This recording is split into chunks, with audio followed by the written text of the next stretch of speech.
Welcome to today's Explainer. We are jumping right into the content today, and this is ACIM, Lesson 141, Review Lessons 121, 122. If you've been following along, you know how dense this material can be, so we are going to unpack the absolute core takeaways together. Okay, let's dive into this. The absolute anchor for our entire discussion today is this one single thought. My mind holds only what I think with God. This sentence right here, it is the foundation for today's entire practice. Before we even get into the review lessons, we have to center our minds on this concept. Basically, it means your mind, in its truest, most natural state, isn't meant to be bogged down by petty arguments, stress, or random anxieties. A truly cleared mind only holds on to ultimate peace and unity. It is kind of like a total mental factory reset.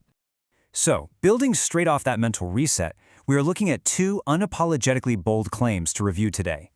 Lesson 121, Forgiveness is the key to happiness, and Lesson 122, Forgiveness offers everything I want. Notice how both of these statements build directly on that idea of aligning yourself with a higher sense of peace.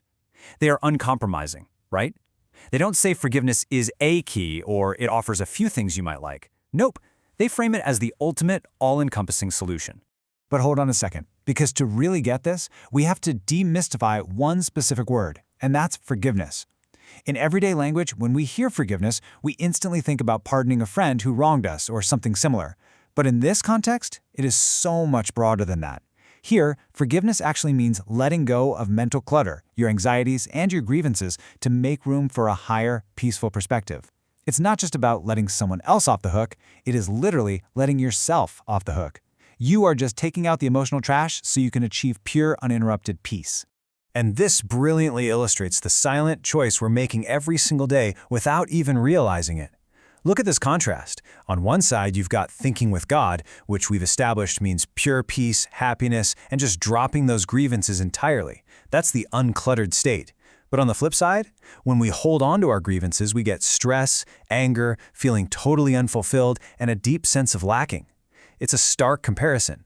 You simply cannot experience that deep peace if you are hoarding all that emotional baggage. So let's dig a little deeper into that first review lesson. What does it actually mean that forgiveness is the key to happiness? It's a great metaphor for sure, but how does shifting a thought in your head actually unlock an emotional state? Well, think of happiness not as some external prize you have to go out and acquire, but as something that is already sitting right inside you. It's just currently locked behind a massive, heavy door of stress and resentment. Let's break this down into a highly practical process. Step 1, you have to recognize the grievance or anxiety. You can't clean up a mess if you don't see it. Step 2, choose to let it go. That right there is the act of forgiveness as the text defines it. And Step 3, unlock the happiness that was blocked by the grievance. It's an amazingly relatable translation. By clearing out the junk, you aren't trying to magically invent happiness from scratch. You're just removing the roadblocks so your natural state can flow through. Now, what's really interesting about this slide is the absolute nature of the word everything.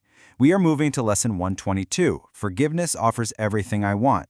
The text absolutely does not hold back here with these sweeping statements. It is challenging us to look in the mirror and ask what we actually value. We usually think we want specific external things, right? A promotion, a certain relationship, hitting a financial milestone. But the text is suggesting that what we are really chasing is the feeling we believe those things will give us. So what exactly is that underlying feeling? Ultimately, everything I want boils down to these universal human desires: inner peace, release from fear, true joy, and a profound sense of wholeness. Honestly, pretty much every human action is fundamentally a search for these four things. And the beautifully simple argument here is that these states naturally bubble up on their own once you remove the blockages of resentment.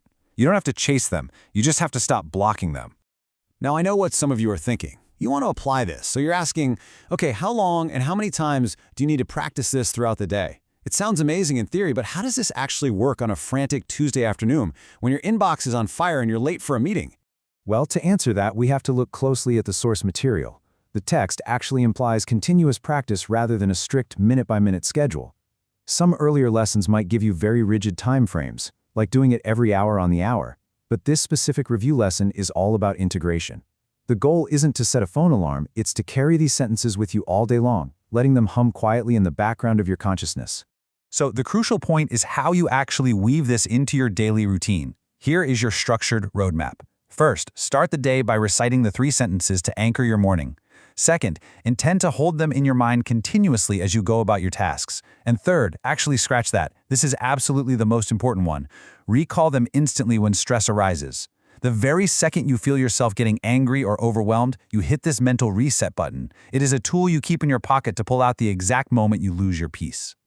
As we wrap up this explainer, let's just let these main lesson statements truly sink in one more time.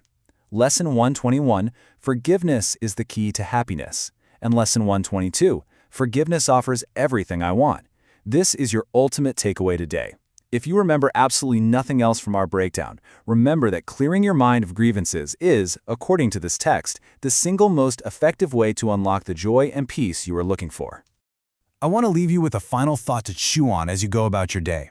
If you truly held only peaceful thoughts today, what could you accomplish? Seriously, imagine the massive amount of energy you would free up if you weren't lugging around all that mental clutter. It's a fascinating challenge. Thank you so much for exploring this material with me. If you found this explainer helpful in breaking down these complex concepts, please hit that like button and subscribe to the channel so you never miss an update. I love breaking these topics down for you, and I look forward to seeing you in the next one.